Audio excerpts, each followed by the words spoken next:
আর সুনেহরা আর আমি মিলে দুইজন মিলে খুব এনজয় করছিলাম। অনেক আজকে ঠান্ডা ঠান্ডা ওয়েদার। পাশে হচ্ছে সুফিয়ানের বাবা আমাদের জন্য কাবাব ভেজে দিচ্ছিল। অনেক বছর পর মনে হলো একটু রিল্যাক্সে আজকে বারবিকিউটা খাবো। অলমোস্ট 13টা বছর এই বারবিকিউর দিন, মানে 31স্টের দিন কি যে টানা খাটনি যাইতো।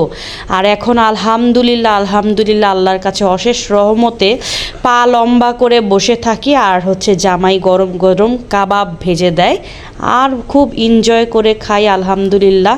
আদারওয়াইজ তো মেহমানদারি করতে করতে একেবারে জীবনটা তেজপাতা হয়ে যেত।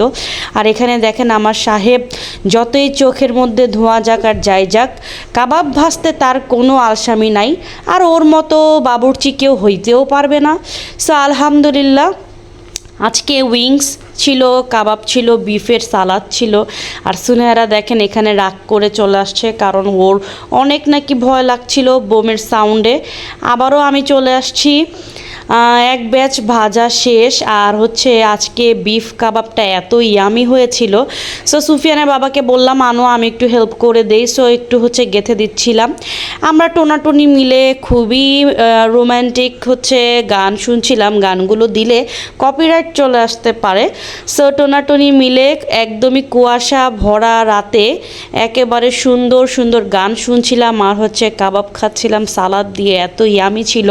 2024কে বিদায় জানাচ্ছিলাম আর 2025কে ওয়েলকাম করছিলাম। আর এখানে আমার বুড়িটাও অনেক ইয়ামি ইয়ামি করে খাচ্ছিল, সুফিয়ানকেও দিয়ে দিয়েছিলাম।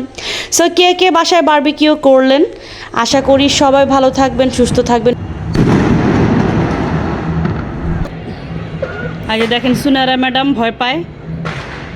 ভয় পাও? বোম ভয় পাও? তাই? হ্যাপি নিউ ইয়ার বলে দাও তো আন্টিদের। হ্যাপি নিউ ইয়ার বলো। Happy new year, happy new year.